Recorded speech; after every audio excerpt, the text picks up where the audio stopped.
So యూట్యూబ్లో మీరు ఎలా సక్సెస్ అవ్వాలి ఏంది అని మీకు డౌట్ ఉండొచ్చు.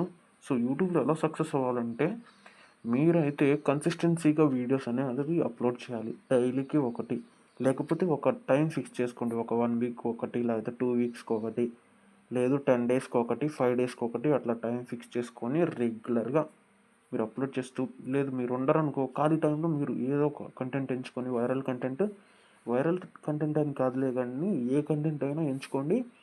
ఒక 3 మంత్స్కి అట్లా వీడియోస్ ముందే అప్లోడ్ చేసి ప్రీమియర్ వేసుకున్నారంటే మీరు ఉన్నా లేకపోయినా అవి పబ్లిష్ అవుతాయి. కాబట్టి ట్యాగ్స్ డిస్క్రిప్షన్ ఇచ్చేసి మీరు పబ్లిష్లో పెట్టేసి ప్రీమియర్ వేసుకుంటే మీరు ఉన్నా లేకపోయినా మీ ఛానల్ అనేది రన్ అవుతూ ఉంటుంది. సో అలా మీ ఛానల్ గ్రోత్ అవుతుంది, ఆడియన్స్లోకి వెళ్తుంది అనమాట. అలాగే మీ వీడియోస్ మీరు చూసుకోకూడదు. మీ వీడియోస్ మీరు చూసుకుంటే అసలు ఛానల్ గ్రోత్ అవ్వదు.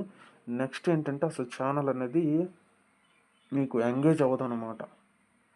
ఛానల్ ఎంగేజ్ అవ్వాలి, 1000 సబ్స్క్రైబర్స్ రావాలి అంటే మీరు పేషెన్స్ ఉండాలి. ముందు మీకు పేషెన్స్ ఉండి మీరు చాలా బాగా మీరు ఎక్స్ప్లెయిన్ చేయగలగాలి. అలాగే ఫన్నీ సౌండ్స్ అనేవి కూడా మీరు యాడ్ చేయాలన్నమాట. ఇది మెయిన్ పాయింట్. థంబ్నెయిల్ కూడా అట్రాక్టివ్గా పెట్టాలి. సో థంబ్నెయిల్ ఎలా క్రియేట్ చేయాలో నేను ఆల్రెడీ వీడియో చేశాను, మన ఛానల్లో చెక్ చేయండి.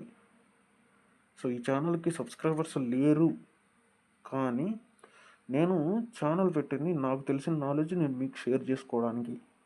అర్థమైంది కదా? సో వీళ్ళు చెప్తారు ఆ యాప్ వాడండి, ఆ యాప్స్ యూస్ చేయండి, మీకు సబ్స్క్రైబర్స్ వస్తాయని. అవి ఏవి నమ్మద్దండి, అంత ఫేక్.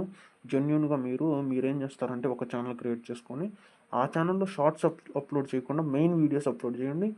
అలాగే దానికి అగనెస్ట్గా ఇంకో ఛానల్ క్రియేట్ చేసుకొని ఆ ఛానల్లో షార్ట్స్ అప్లోడ్ చేయండి. షార్ట్స్ అనేవి వైరల్ అవుతాయి కాబట్టి ఆ షార్ట్స్లో ఈ మెయిన్ వీడియో ఒక లింక్ను పేస్ట్ చేసుకొని వైరల్ చేయండి. అట్ ది సేమ్ టైం ఆ షార్ట్స్ ఛానల్ వైరల్ అవుతుంది, మీకు ఈ ఛానల్ కూడా వైరల్ అవుతుంది. సో ఈ ట్రిక్ నచ్చితే లైక్ చేయండి, షేర్ చేయండి, సబ్స్క్రైబ్ చేయండి.